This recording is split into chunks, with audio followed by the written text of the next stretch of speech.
Hey everyone, welcome back to Garnock Reviews, where today we're checking out a 2024 Fairline Targa 50GT.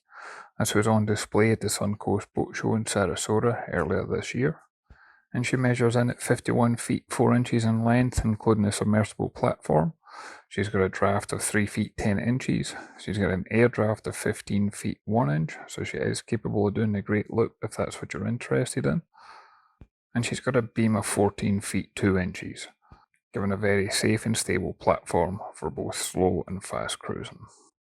Now, this particular example was on offer through Nautical Ventures Yacht Group, and at the boat show she was up for sale for $1.4 million, which is a saving of over $450,000 compared to MSRP.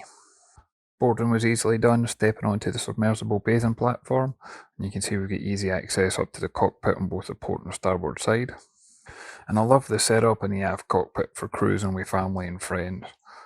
You've got plenty of seating out here, you've got a cockpit table, you've got the outdoor grilling station, and underneath the cockpit is where you would find the engines, because this one's powered by twin Volvo IPS 700s. They're 550 horsepower each, and despite the boat's size and weight, this one can hit speeds in excess of 30 knots. And you've got the ability to slide the glass doors completely open, and that way you've got the saloon and the galley that's at the aft end of the main accommodation area, and it just extends out into the aft cockpit. And if you're looking at doing cruising, I can see the appeal in this one. You get the large wraparound windows, plenty of natural light and visibility, plenty of comfort in here, large screen TV. You can even make the saloon a double berth if you wanted to. And then in the starboard side, you get the galley with the countertop space. You get refrigeration, electric stove top, everything you could possibly need. You even have a convection microwave oven. And as I open some of the cabinet doors, I like the fact that even the drawers are protected. This is a boat that's capable of high speed, so you want to make sure everything is safely and secure in place. Moving forward to the helm, I love the fact you got a seating area to the port side, and that way you can keep your close friends and family with you while you're cruising. And this has got that massive sliding hardtop overhead, which I think is a great design because you can use this in practically all weathers. Keep it closed and you've got the air conditioning running, it's nice and cool, or you can open it up and that way you've got all that fresh air and sunlight coming through. The helm's located in the starboard side, but if you notice the steering wheel's on the port side of it, and it's almost like the wheel is in dead centre of the boat. It's really easy to get perfect visibility for close quarter manoeuvring. This has got all the electronics you could ever need, including being joystick controlled, full engine instrumentation. You've got the compass in front of the wheel, but you've also got a rudder angle indicator. I still don't understand why this is such a rare thing on boats these days, but I love to see that included.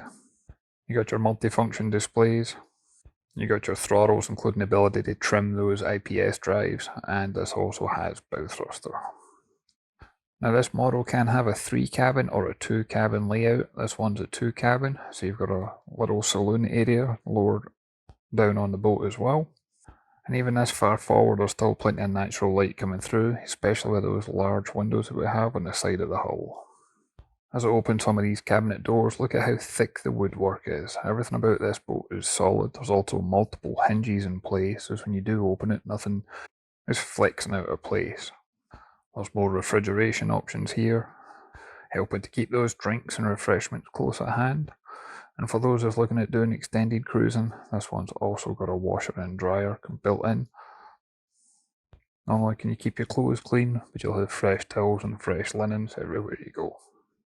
And the master cabin for this one's in a perfect location. It's pretty much midships, so you're not going to have that noise of the water slapping in the bow or the hull. You also won't feel it pitch and roll when you're at anchor the same.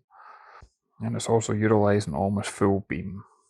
You have got more than enough storage options on either side, plenty of drawers, cabinets, lockers, and they all have push button mechanism to keep everything safe and secure. And as you'd expect, this one's fully ensuite. And you've got the toilet which is behind the door, and then you've got the separate shower stall.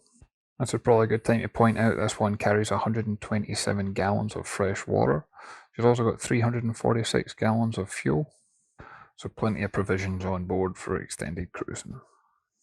Then to make my way forward, again you've got more storage and refrigeration on the port hand side, and then on the bow that takes you into the guest cabin.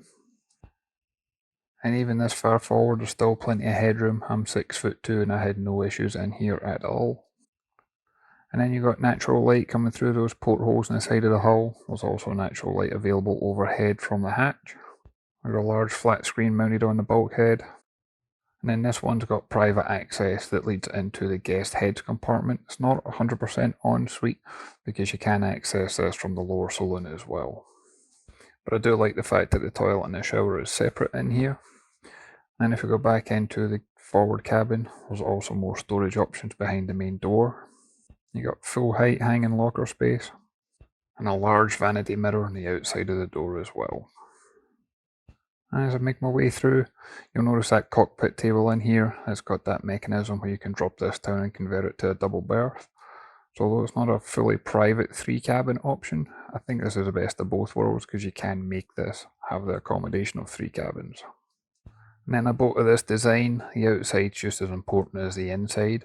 So if we head back out to the aft cockpit, you'll see again we've got that outdoor grill, we've got refrigeration underneath, it's also got a little sink out here for when you're preparing meals.